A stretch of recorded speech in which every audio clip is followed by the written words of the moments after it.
আর সেই মুহূর্তে একটা অদ্ভুত শব্দ শুনে আমার রক্ত হিম হয়ে গেল।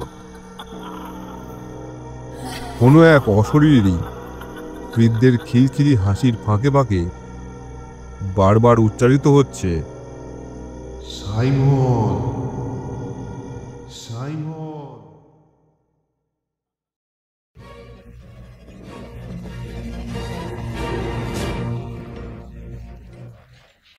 ফ্রেন্ড বুক স্টোরিতে আপনাদের সকলকে স্বাগত।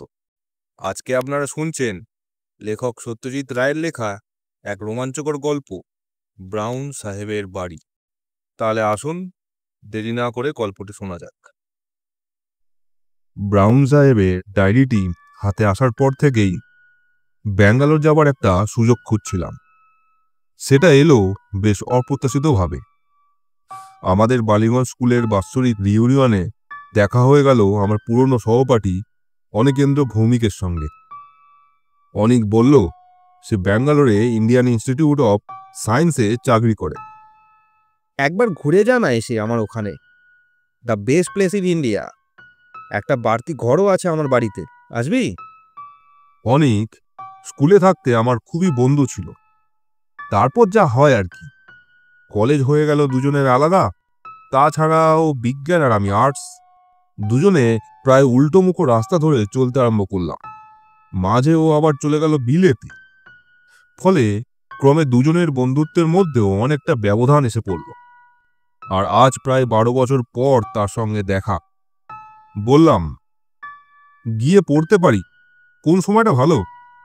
Any time. ব্যাঙ্গালোরে গরম নেই। সারে কি জায়গাটা সাহেবদের এত প্রিয়? তুই যখনই আসতে চাস আসিস, তবে 7 দিনের নোটিশ পেলে ভালো হয়।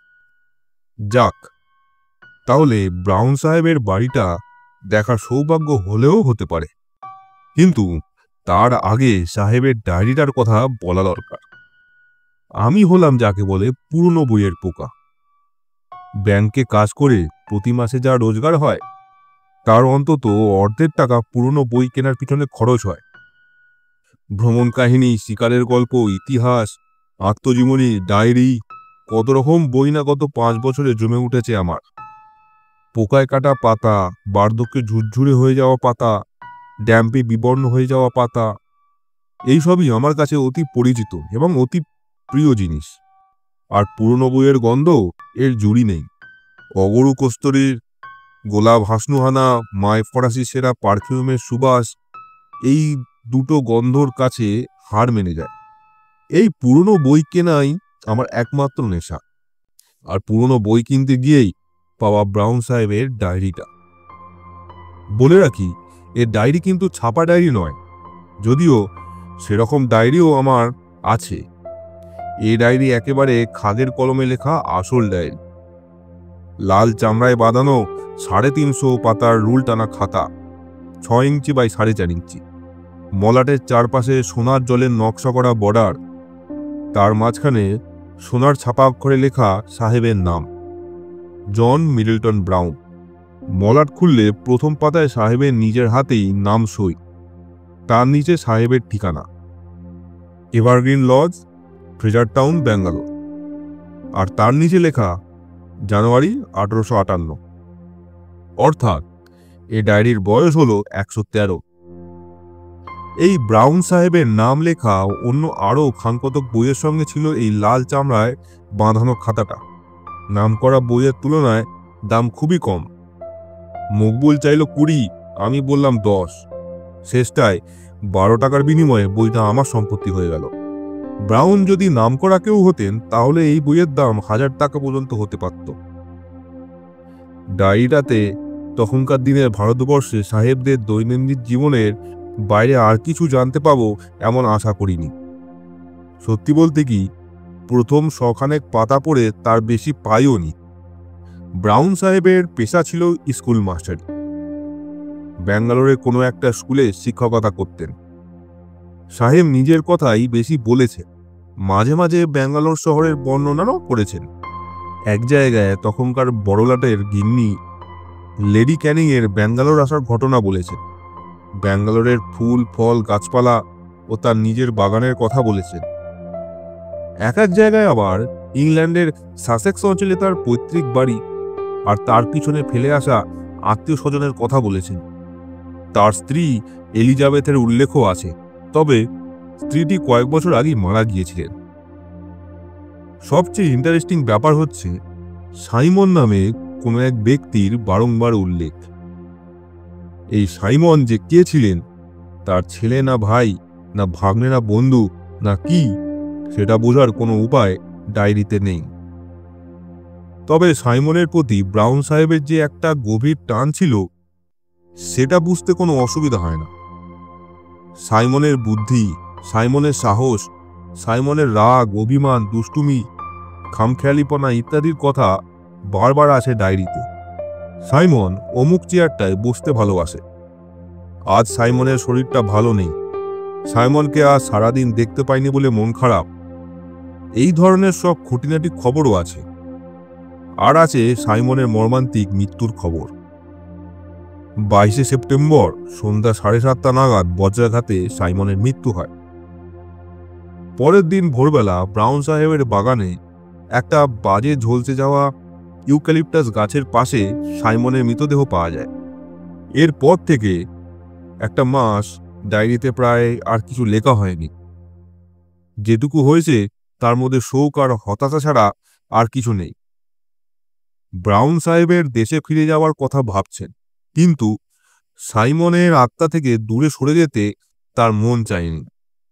সাহেবের স্বাস্থ্যও যেন অল্প অল্প করে ভেঙে পড়েছে। আজ স্কুলে গেলাম না, কথাটা 5 জায়গায় বলা আছে। লুকাস বলে একজন ডাক্তারের উল্লেখও আছে। তিনি ব্রাউন সাহেবকে পরীক্ষা করে ওষুধ বাতলে গেছে।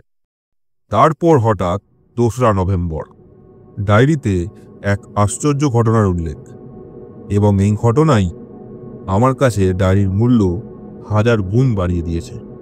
ব্রাউন সাহেব এই ঘটনাটি লিখেছেন রোজকার নীলের বদলে লাল কালিতে। তাতে বলেছেন, আজ এক অভাবনীয় আশ্চর্য ঘটনা। আমি বিকালে লালবাগে গিয়েছিলাম গাছপালার সান্নিধ্যে আমার মনটাকে একটু শান্ত করার জন্য।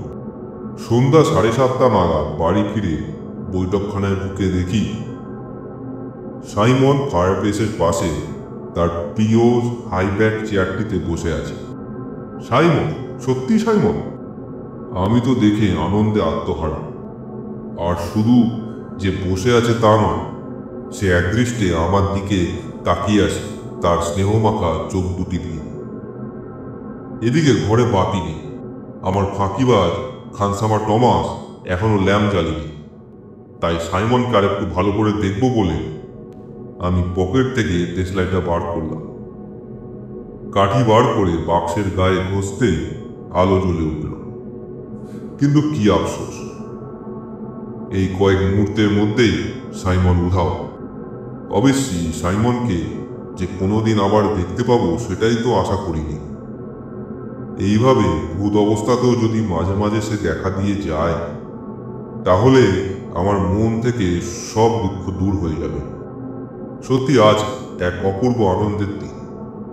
সাইমন মরে গিয়েও আমাকে ভুলেনি, এমনকি তার প্রিয় চেয়ারটিকেও সে ভোলেনি।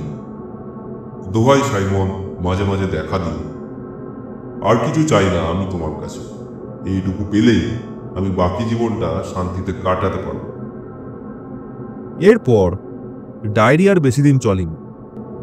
যেটুকু আছে তার মধ্যে কোনো দুঃখের ছাপও নেই, কারণ সাইমনের সঙ্গে ব্রাউন সাহেবের প্রতিদিনই একবার করে দেখা হয়েছে। সাইমনের ভূত সাহেবকে হতাশ করেনি। ডায়েরির শেষ পাতায় লেখা আছে, যে আমাকে ভালোবাসে, তার মৃত্যুর পরেও যে তার সে ভালোবাসা অটুট থাকে, এই জ্ঞান লাভ করে আমি পরম শান্তি পেয়েছি। ব্যাস, এই শেষ। কিন্তু এখন কথা হচ্ছে ব্রাউন সাহেবের এই বাড়ি, ব্যাঙ্গালোরের ফ্রেজার টাউনের এভারগ্রিন লজ, এখনো আছে কি? আর সেখানে এখনো সন্ধ্যাকালে সাইমন সাহেবের ভূতের আগমন হয় কি? আর সে ভূত কি অচেনা লোককে দেখা দেয়?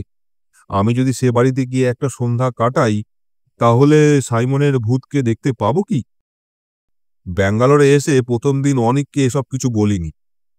সে আমাকে তার অ্যাম্বাসেডর গাড়িতে করে সমস্ত ব্যাঙ্গালোর শহর ঘুরিয়ে দেখিয়েছে, এমনকি ফ্রেজার টাউনও।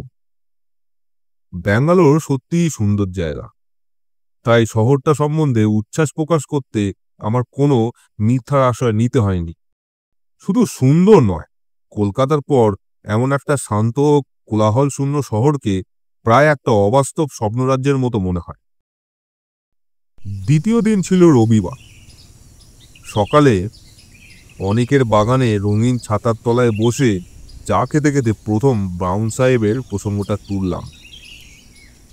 ও শুনে টুনে হাত থেকে চায়ের পেয়ালা নামিয়ে বেতের টেবিলের ওপর রেখে বলল, দেখ রঞ্জন, যে বাড়ির কথা বলছিস সে বাড়ি হয়তো থাকলেও থাকতে পারে 100 বছর আর এমন কি বেশি। তবে সেখানে গিয়ে যদি ভুট্টুর দেখার লোভ থেকে থাকে তোর, তাহলে আমি ওর মধ্যে নেই। কিছু মনে করিস নে ভাই, আমি চিরকালে একটু অতিরিক্ত সেন্সিটিভ। এমনি দিব্যি আছি। আজকের দিনে শহরের কোনো উপদ্রব নেই এখানে। ভূতের পিছনে ছোটা মানে সাত করে উপদ্রব ডেকে আনা, ওর মধ্যে আমি নেই। অনেকের কথা শুনে বুঝলাম এই 12 বছরেও ও বিশেষ বদলায়নি।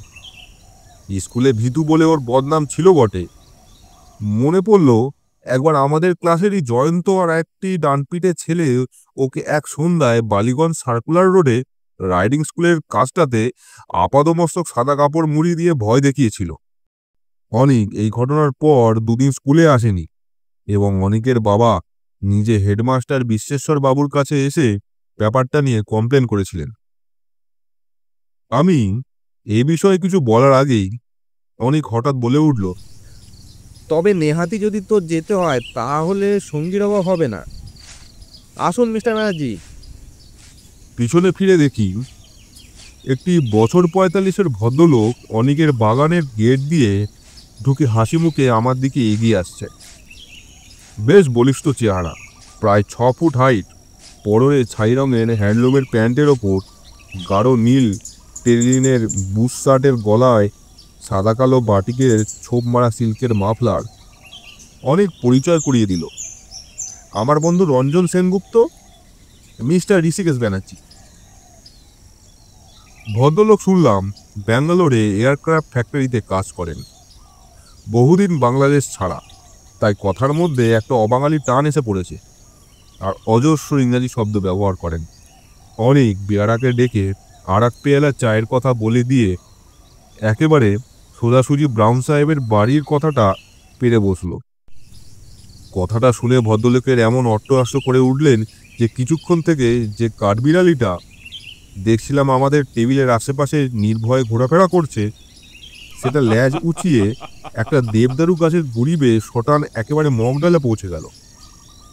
Ghost? You seriously believe in ghost? আজকের দিনে, আজকের যুগে? আমি আমতা আমতা করে বললাম, একটা কৌতূহল থাকতে ক্ষতি কি? এমনও তো হতে পারে যে ভূতেরও একটা বৈজ্ঞানিক ব্যাখ্যা আছে যেটা 10 বছরের মধ্যে জানা যাবে। ব্যানার্জি হাসি তবু থামল না। লক্ষ্য করলাম ভদ্রলোকের দাঁতগুলো ভারী ঝকঝকে ও মজবুত।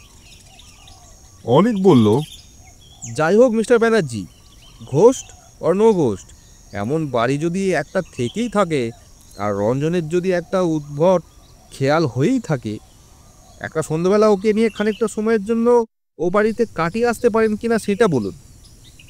ও কলকাতা থেকে এসেছে, আমার গেস্ট, ওকে তো আর একা যেতে দিতে পারি না সেখানে। আর সত্যি বলতে কি, আমি নিজে মানুষটা একটু অতিরিক্ত যাকে বলে সাবধানী। আমি যদি নিয়ে যাই তাহলে বোধহয় ওর সুবিধের চেয়ে অসুবিধেই হবে বেশি। মিস্টার ব্যানার্জি তার শার্টের পকেট থেকে একটা বাঁকা পাইপ বার করে তার মধ্যে তামাক গুঁজতে গুঁজতে বললেন, আমার আপত্তি নেই, তবে আমি যেতে পারি কেবল একটা কন্ডিশনে। আমি সঙ্গে শুধু একজনকে নেব না, 2 জনকেই নেব।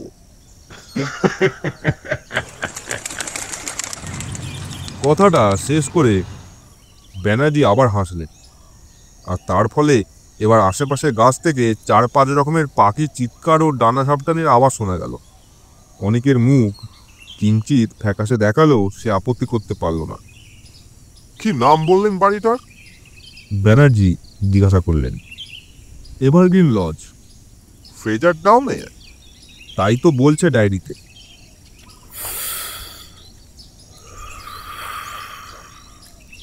ভদ্রলোক পাইপের টান দিলেন।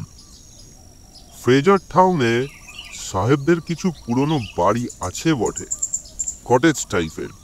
এনিওয়ে, যেতেই যদি হয় তো দেরি করে লাভ। হোয়াট অ্যাবাউট আজ বিকেল? এই ধরুন 4টে নাগাদ। ইঞ্জিনিয়ার হলে কি হবে, মেজাজটা একেবারে পুরো দস্তুর মিলিটারি এবং সাহেবি। ঘড়ি ধরে 4টের সময় ঋষিকেশ ব্যানার্জি তার মরিস মাইনর গাড়িটি নিয়ে হাজির।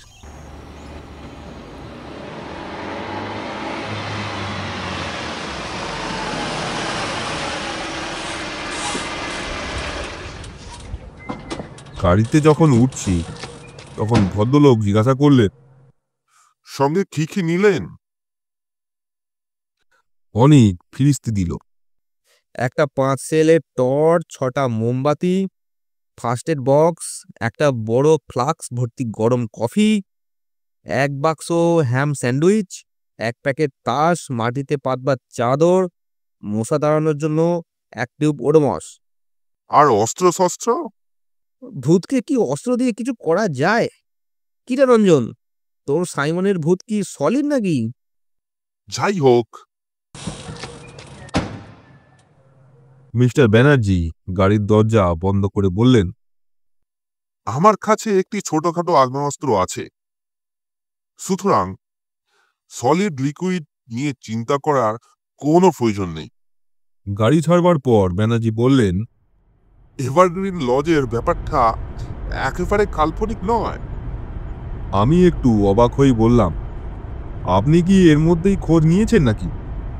ব্যানার্জি রীতিমতো পর্ষদের সঙ্গে 2টো সাইকেল চালককে পরপর পাশ কাটিয়ে বললেন, I M a very mathematical man, mister Sengupta.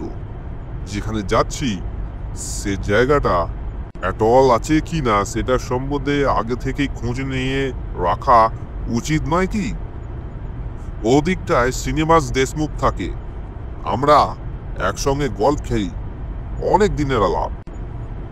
সকালে এখানে থেকে ওর বাড়িতেই গেছিলাম।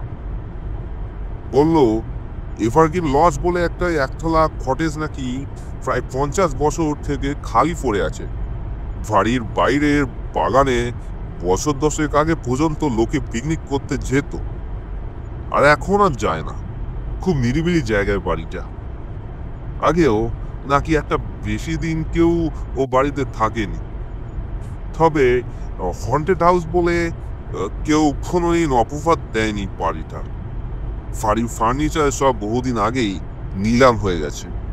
আর কিছু নাকি কর্নেল মার্শালের বাড়িতে আছে, রিটায়ার্ড আর্মি অফিসার। তিনিও ফ্রেজার টাউনেই থাকতেন। সবটুকু শুনে টুনে বুঝেছেন মিস্টার সেনগুপ্ত, মনে হচ্ছে আমাদেরও এই পিকনিক জাতীয় একটা কিছু করে ফেরত আসতে হবে। কেন্দ্র কাজটা এনে ভালোই করেছে। ব্যাঙ্গালোরের পরিষ্কার প্রশস্ত রাস্তা দিয়ে গাড়ি করে যেতে যেতে বারবারই মনে হচ্ছিল যে শহরটার এতটাই অদ্ভুত রে যে এখানে একটা হানাবাড়ি অস্তিত্ব কল্পনা করাই কঠিন। কিন্তু তারপরেই আবার মনে পড়ে যাচ্ছিল ব্রাউন সাহেবের ডায়েরির কথা। লোকে নেহাত পাগল না হলে ডায়েরিতে আজগুবি কথা বানিয়ে লিখবে কেন? সাইমনের ভূত ব্রাউন নিজে দেখেছে, একবার নয় অনেকবার। সে ভূত কি আমাদের জন্য একবার দেখা দেবে না? বিলেতে আমি যাইনি, কিন্তু বিলেতের কটেজের ছবি বইয়ের পাতায় ঢের দেখেছি। এভারগ্রিন লজের সামনে দাঁড়িয়ে মনে হলো সত্যি যেন ইংল্যান্ডের কোনো গ্রামাঞ্চলের একটা পুরনো পরিত্যক্ত বাড়ির সামনে এসে পড়েছি। কটেজের সামনে ছিল বাগান। সেখানে ফুলের কেয়ারির বদলে যখন শুধু ঘাস আর আগাছা, একটা ছোট কাঠের গেট দিয়ে বাগানে ঢুকতে হয়। সেই গেটের গায়ে একটা ফলকে খোদাই করে এখনো লেখা রয়েছে বাড়ির নামটা। তবে হয়তো কোনো চড়ুইবাতির দলেরই কেউ রসিকতা করে এভারগ্রিন কথাটার আগে একটা এন জুড়ে দিয়ে সেটাকে নেভারগ্রিন করে দিয়েছে। আমরা গেট দিয়ে ঢুকে বাড়ির দিকে এগোলাম। চারিদিকে অজস্র গাছপালা, ইউক্যালিপটাসও গোটা তিনেক রয়েছে দেখলাম। আর যা গাছ আছে তার অনেকগুলির নাম আমার জানা নেই, চোখেও দেখিনি এর আগে কোনোদিন। ব্যাঙ্গালোরের জলমাটির নাকি এমনই গুণ, যে কোনো দেশের যে কোনো গাছই বেঁচে থাকে। কটেজের সামনে একটা টালির ছাউনি দেয়া পোর্টিকো, তার বাঁকা থামগুলো বেয়ে লতা উঠেছে ওপর দিকে। ছাউনির অনেক টালিই নেই, ফলে ফাঁকা দিয়ে আকাশ দেখা যায়। সামনের দরজার একটা পাল্লা ভেঙে কাত হয়ে আছে। বাড়ির সামনের দিকে দরজা জানলার কাঁচ অধিকাংশই ভাঙা। দেয়ালের ওপর শ্যাওলা ধরে এমন অবস্থা হয়েছে যে বাড়ির আসল রংটা যে কি ছিল তা আজ বোঝার উপায় নেই।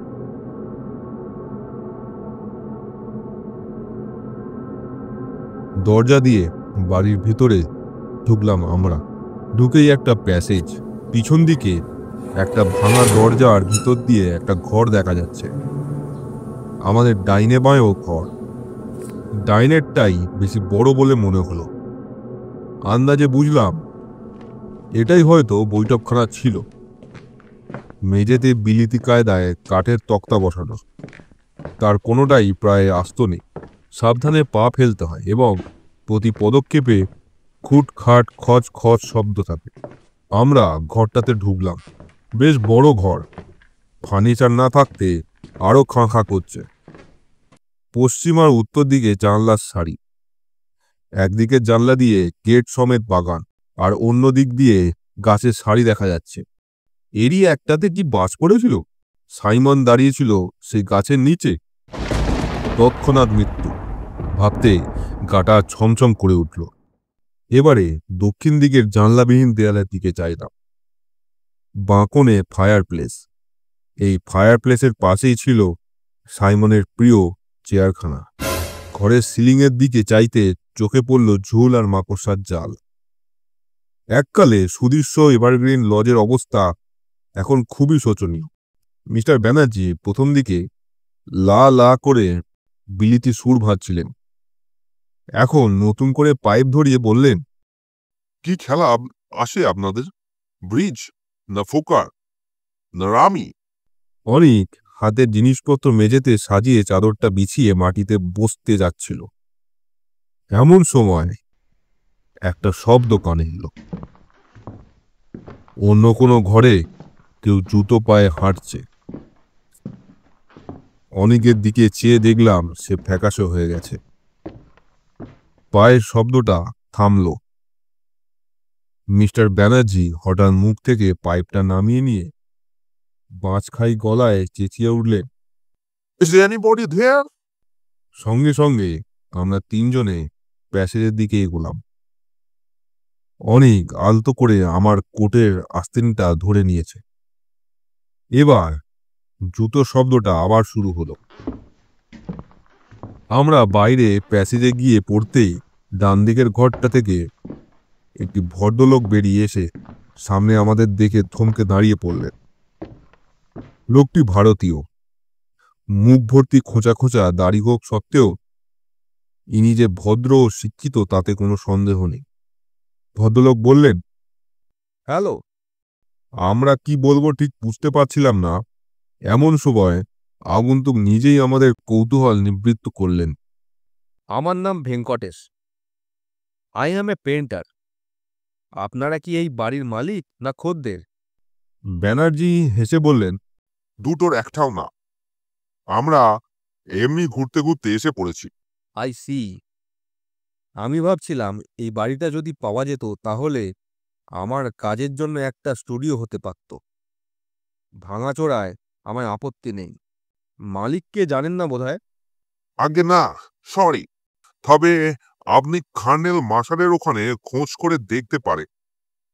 সামনের রাস্তা ধরে বাঁদিকে চলে যাবেন, মিনিট 5 হাঁটার পথ। থ্যাংক ইউ বলে মিস্টার ভেঙ্কটেশ বেরিয়ে চলে গেলেন। গেট খোলার এবং বন্ধ করার শব্দ পাওয়ার পর ব্যানার্জি আবার তার অট্টহাসি হেসে বললেন, মিস্টার সেনগুপ্ত, ইনি নিশ্চয়ই আপনার সাইমন বা ওই জাতীয় কোনো ভুট্টুত নন। আমি হেসে বললাম, সবে মাত্র ৫:১৫। এর মধ্যে আপনি ভূতের আশা করেন কি করে? আর ইনি ভূত হলেও ১৯বিংশ শতাব্দীর নিশ্চয়ই নয়, কারণ তাহলে পোশাকটা অন্যরকম হতো। আমরা ইতিমধ্যে বৈঠকখানায় ফিরে এসেছি। অনেক মাটিতে পাতা চাদরের ওপর বসে পড়ে বলল, মিথ্যে কল্পনার প্রশ্রয় দিয়ে নার্ভাসনেস বাড়ানো, তার চেয়ে তাস হোক। আগে মোমবাতি খান কতক জ্বালাও দেখি। ব্যানার্জি বললেন। এখানে বড় ঝপ করে সন্ধে নামে। দুটো মোমবাতি জ্বালিয়ে কাঠের মেঝেতে দাঁড় করিয়ে ফ্লাক্সের ঢাকনিতে কফি ঢেলে তিনজনে পালা করে খেয়ে নিলাম। একটা কথা আমার কিছুক্ষণ থেকে মনে আসছিল, সেটা আর না বলে পারলাম না। ভূতের নেশা যে আমার ঘাড়ে কিভাবে চেপেছে সেটা আমার এই কথা থেকেই বোঝা যাবে। ব্যানার্জিকে উদ্দেশ্য করে বললাম, আপনি বলেছিলেন কর্নেল মার্সার এ বাড়ির ফার্নিচার কিছু কিনেছিলেন। তিনি যদি এতই কাছে থাকেন তাহলে তার বাড়িতে গিয়ে একটা জিনিসের খোঁজ করে আসা যায় কি? কি জিনিস? একটা বিশেষ ধরনের হাই ব্যাক চেয়ার। অনেক যেন একটু বিরক্ত হয়েই বললেন, কেন বলতো? হঠাৎ এখন হাইব্যাক চেয়ারের খোঁজ করে কি হবে? না মানে ব্রাউন সাহেব বলেছেন ওটা নাকি সাইমনের খুব প্রিয় চেয়ার ছিল। সে ভূত হয়ে ওটাতে এসে বসতো। ওটা থাকতো ওই ফায়ার প্লেসটার পাশে। হয়তো ওটা ওখানে এনে রাখতে পারলে। অনেক বাধা দিয়ে বলল, তুই ব্যানার্জি সাহেবের ওই মরিস গাড়িতে করে হাইব্যাক চেয়ার নিয়ে আসবি, নাকি আমরা তিনজন ওটাকে কাঁধে করে আনবো? তোর মাথা কি খারাপ হয়েছে? ব্যানার্জি এবার হাত তুলে আমাদের দুজনকেই থামিয়ে দিয়ে বললেন, কর্নেল মার্শাল যা কিনেছেন তার মধ্যে ওরকম চেয়ার নেই, এটা আমি জানি। ওর বাড়িতে আমার যথেষ্ট যাতায়াত আছে। ওটা থাকলে আমার চোখে পড়তো। আমি যতদূর জানি উনি কিনেছিলেন দুটো বুক কেস, দুটো অয়েল পেন্টিং, খান কতক ফুলদানি আর সেলফ সাজিয়ে রাখার জন্য গুটি কয়েক শখের জিনিস, যাকে আর্ট অবজেক্টিভস বলে। আমি দমে গেলাম। অনেক তাসবার করে সাকল করতে আরম্ভ করেছে। ব্যানার্জি বললেন, রামি হোক আর এসব খেলা জমে ভালো যদি পয়সা দিয়ে খেলা যায়। আপনাদের আপত্তি আছে কি? মোটেই না, তবে আমি ব্যাংকে সামান্য চাকুরে, বেশি হারাবার সামর্থ্য আমার নেই। বাইরে দিনের আলো ম্লান হয়ে এসেছে। আমরা খেলায় মন দিলাম। আমার তাসের ভাগ্য কোনোদিনই ভালো না, আজও তার ব্যতিক্রম লক্ষ্য করলাম না। আমি জানি অনেক মনে মনে নার্ভাস হয়ে আছে, সুতরাং সে জিতলে পরে আমি অন্তত একটু নিশ্চিন্ত হতাম, কিন্তু তারও কোনো লক্ষণ দেখলাম না। কপাল ভালো একমাত্র মিস্টার ব্যানার্জি গুনগুন করে বিলিতি সুর বাজছেন আর দানের পর দান জিতে চলেছেন। খেলতে খেলতে নিস্তব্ধতার মধ্যে একবার একটা বেড়ালের ডাক শুনলাম। তার ফলে আমার মনটা আরও যেন একটু দমে গেল। হানাবাড়িতে বেড়ালেরও থাকা উচিত নয়। কথাটা বলাতে ব্যানার্জি হেসে বললেন, but it was the black cat. ওই প্যাসেজ দিয়ে হেঁটে গেল। ব্ল্যাক ক্যাট তো ভূতের সঙ্গে যাই ভালোই, তাই না? খেলা চলতে থাকলো। বেশ কিছুক্ষণের জন্য একবার মাত্র একটা অজানা পাখির কর্কশ ডাক ছাড়া আর কোনো শব্দ বা দৃশ্য বা ঘটনা আমাদের একাগ্রতায় বাধা পড়তে দেয়নি। ঘড়িতে 6:30, বাইরের আলো নেই বললেই চলে। আমি একটু ভালো তাস পেয়ে পরপর দুবার জিতেছি। আরেক রাউন্ড রামি হয়ে গেছে ইতিমধ্যে। এমন সময় হঠাৎ এক অস্বাভাবিক শব্দ কানে এলো। কে যেন বাইরের দরজায় টোকা মারছে। আমাদের তিনজনেরই হাত তার শুদ্ধ নিচে নেমে এলো। অনেক এবার আরো ফ্যাকাশে। আমার বুকের ভিতরেও মৃদু কম্পন শুরু হয়েছে, কিন্তু ব্যানার্জি দেখলাম সত্যি ঘাবড়াবার লোক নন। হঠাৎ নিস্তব্ধতা ভেদ করে তার বাজখাই গলায় চেঁচিয়ে উঠলেন, হু ইজ ইট? আবার দরজায় টোকা। ব্যানার্জি তদন্ত করার জন্য তড়াক করে উঠে পড়লেন। আমি খপ করে ভদ্রলোকের প্যান্টটা ধরে চাপা গলায় বললাম, একা যাবেন না।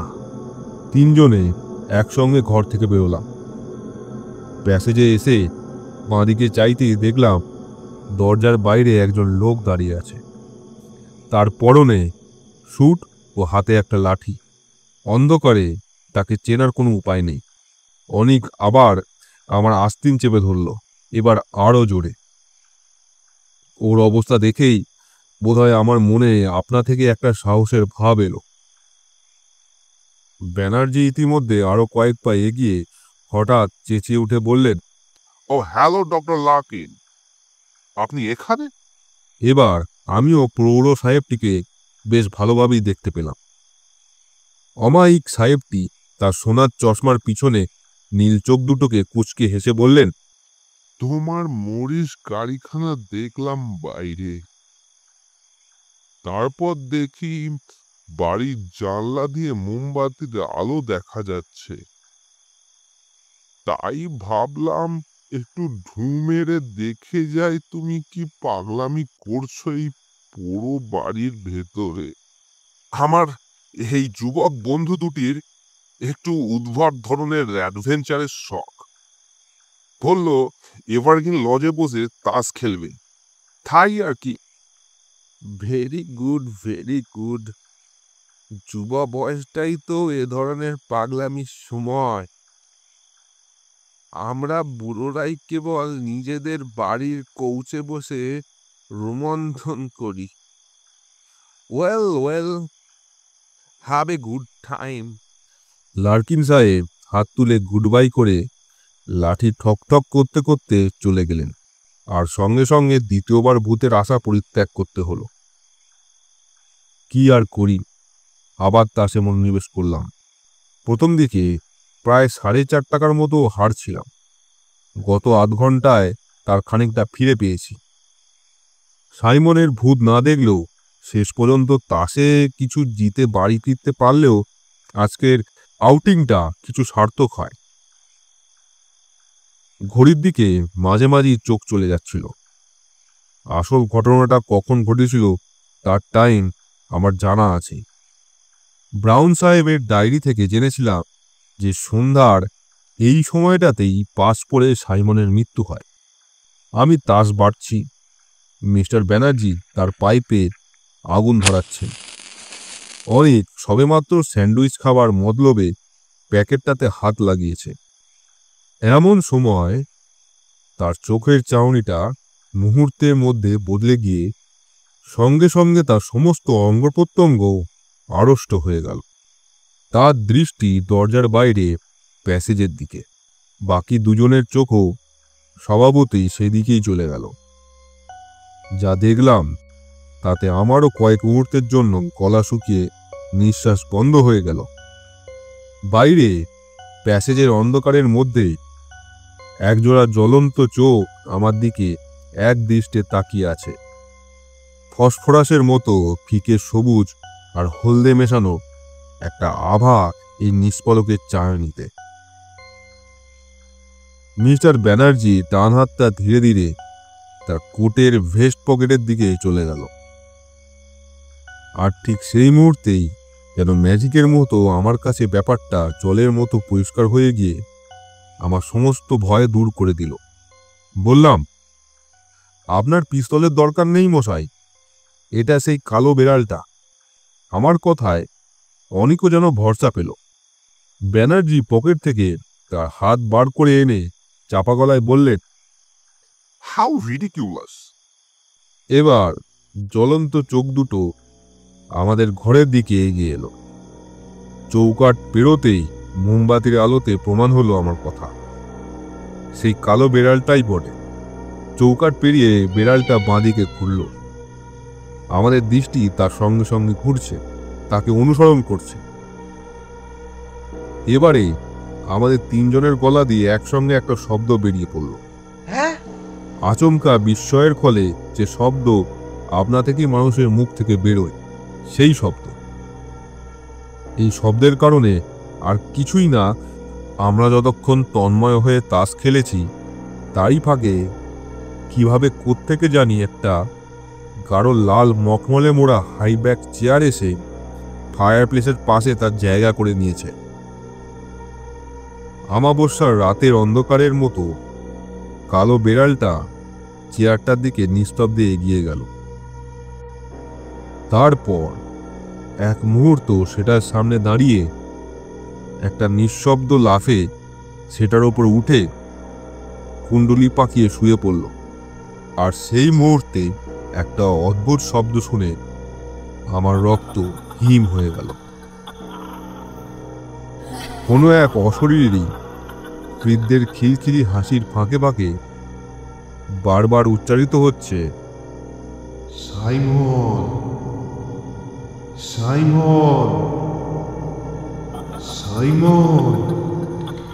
আর তার সঙ্গে ছেলে মানুষই খুশি হওয়ার হাততালি। একটা আর্তনাদ শুনে বুঝলাম অনেক অজ্ঞান হয়ে গেছে। আর মিস্টার ব্যানার্জি, তিনি অনেককে কোলপাঁজা করে তুলে ঊর্ধ্বশ্বাসে প্যাসেজ দিয়ে দরজার দিকে ছুটেছেন। আমি আর থাকতে পারলাম না। তাস, মোমবাতি, ফ্লাক্স, চাদর, স্যান্ডউইচ সব পড়ে রইল। দরজা পেরিয়ে মাঠ, মাঠ পেরিয়ে গেট, গেট পেরিয়ে ব্যানার্জির মরিস মাইনর। ভাগ্যে ব্যাঙ্গালোরের রাস্তায় লোক চলাচল কম, নইলে আজ একটিমাত্র পাগলা গাড়ির পাগলা ছুটে কটা লোক যে জখম হতে পারত তা ভাবলেও গায়ে কাটা দেয়। অনেকের জ্ঞান গাড়িতেই ফিরে এসেছিল, কিন্তু তার মুখে কোনো কথা নেই। প্রথম কথা বললেন মিস্টার ব্যানার্জি। অনেকের বেয়ারার হাত থেকে ব্র্যান্ডির গেলাসটা ছিনিয়ে নিয়ে এক ঢোকে অর্ধেকটা নামিয়ে দিয়ে ঘর ঘর করে চাপা গলায় বলে উঠলেন, So Simon was a cat? আমার নিজেরও কিছু বলার অবস্থা নেই, কিন্তু আমার মন তার কথায় সায় দিল। সত্যি, ব্রাউন সাহেবের বুদ্ধিমান, খামখেয়ালি, অভিমানী, অনুগত, আদরের সাইমন, যার মৃত্যু হয় বজ্রাঘাতে আজ থেকে 113 বছর আগে, সেই সাইমনই ছিল আমাদের আজকের দেখা একটি পোশাক কালো বিড়াল।